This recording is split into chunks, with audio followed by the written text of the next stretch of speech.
So today's story is going to be rooted in the book of Isaiah. Isaiah is one of my favorite Old Testament books. Isaiah is a prophet, and prophets are really important in history, in the scripture. Prophets, sometimes when we think about prophets, they are foretelling. They tell the future. They have some sort of premonition about what is about to happen, and then they speak it.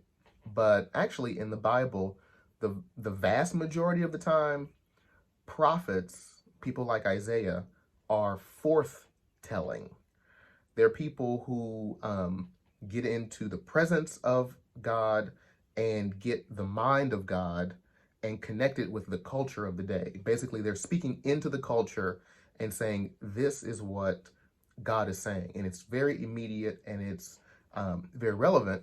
And Isaiah is quoted more in the New Testament by Jesus than any other prophet. And so the book of Isaiah and the words of Isaiah really give us an insight into even what helped Jesus to develop his mindset toward the mission that God placed him on. And so Isaiah chapter 40, I want to talk about God's vision for our land.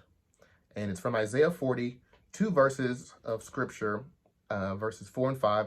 I'm going to read them for you. Every valley shall be exalted. Every mountain and hill shall be made low. The rough places shall be made smooth, and the rugged places plain. And the glory of the Lord will be revealed, and all people will see it together, for the mouth of the Lord has spoken it. So I want to talk about God's moral vision for our land. There are a couple of things that I notice in this verse. We're going to go through it. I think there's 4 things, and then I want to tell you a story. Every valley is exalted, and every hill is brought down. In God's moral vision, there's equity. There's equity. Those who are low are brought up. Those who are high are brought down to where we are equitable. So equity is this idea that everyone gets what they need to thrive. Let's say if you are a student and you go to school and you're in a wheelchair. Equity means you have a wheelchair ramp, right? If you need glasses because you have astigmatism, that means you get glasses. All throughout the scripture, we see God meets people and gives people what they need to thrive. And so in God's moral landscape, this moral topography, this imagination of what sort of world does God want his people to pursue, it is a moral vision where people get what they need to thrive. So mountains are made low, valleys are exalted. The next thing is that the crooked places are made straight. That which is crooked is straightened out. God's vision for the land is one of integrity. I don't know if you met somebody who didn't treat you very right or very well, or someone who appeared one way, but behind the scenes they were another way. Man, we're not going to thrive if we don't walk in integrity. Integrity, it engenders trust. And as we walk together, as we fellowship together, our ability to trust one another is just based on integrity. Is there an area of my life or your life where we need to be straight up, where we need to be people of integrity? Even in our nation, the way that we engage with one another, it needs to be filled with integrity. And so those crooked places are made straight. So the valleys are made low. The valleys are exalted. The hills are made low. The crooked places made straight. The next thing is the rough places are made smooth. Now, I don't know where you grew up. I grew up in on the south side of Chicago, and I grew up in a rough neighborhood. There's some of you may have gone through some rough relationships. Maybe you have endured a rough addiction, but rough places in God's vision for our land, they're made smooth. So it's a vision of resiliency. Like, you've been through some tough times, but the tough times didn't get you down. There is bounce back power in God's moral vision. I think about the fact that we're in Black History Month, the final days of February, and the people who I come from, African people, were brought to this country as enslaved folks, and we were given scraps from the master's table, and we created soul food. We were handed the Bible, and we were pointed to Ephesians, where it says, "Slaves, obey your masters." But we stumbled on over into Exodus, where God is telling Moses to go tell Pharaoh to let his people go. There's this idea that there's roughness in the beginning, but as we are trusting in God's moral vision for our land, that those things will be made smooth. Man, I just like you, sometimes I look at our world and I say to myself, when in the world is this promise of peace? When is this promise of goodness? When is this promise of heaven coming to earth going to happen? And I think this fourth point really brings it home. It says that all flesh shall see it together. The glory of God, when it's revealed, which is this entire moral vision of peace on our planet, will be revealed. This gives us a clue. All flesh shall see it together. That means we get closer. The closer that we get together, people who are of different faiths, people who are different backgrounds, people who are of different ethnicities, different socioeconomic makeups, the closer that we get together, it begins to expedite that time in which we will see God's moral vision for our land come about. Do you know there are things that women know that men don't know? There are things that older people know that younger people don't know. There are things that children know that adults forget. There are things that Native Americans know that white people don't know. And the only way that we get together, that we learn from one another, that we grow, is when we understand that those differences, though they are there, we have more in common. That we are stronger together. That we're stronger when we're learning from one another than when we are apart. So I think about our city, the city of Tulsa, and this moral vision for resiliency, for diversity, for integrity. When have I begun to see some of these qualities in action? And I thought about 2017, and our nation's attention was turned to Tulsa in September of 2017 in the officer-involved shooting of Terrence Crutcher by former officer Betty Shelby. In September, he was involved in he was killed by Betty Shelby in a police incident, and there were by this time in our nation's history, names like Trayvon Martin, Eric Garner, Freddie Gray, Philando Castile had grabbed our national attention and really brought to bear and highlighted the divide that many folks felt when it came to folks of color and police. And so our city was in the nation's sights in September of 2017. The details of the story are this.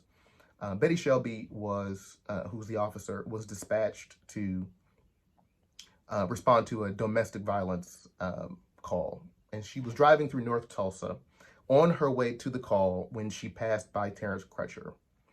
Terrence Crutcher was on the side of the road walking the opposite direction. She passed by Crutcher, and about 150 yards away, she passed by a stalled vehicle that was in the middle of the road. Shelby stopped her vehicle, got out, and began to inspect this empty, abandoned vehicle that was in the middle of the road. Maybe she thought that someone was hurt in the vehicle. She didn't know why this vehicle was there. As she began to investigate the vehicle, she looked back and she could see that Terrence Crutcher, who was about 150 yards away, was walking toward her and the vehicle. From a long way away, she began to call out to him, "Is this your vehicle? Who are you? Is this your car?"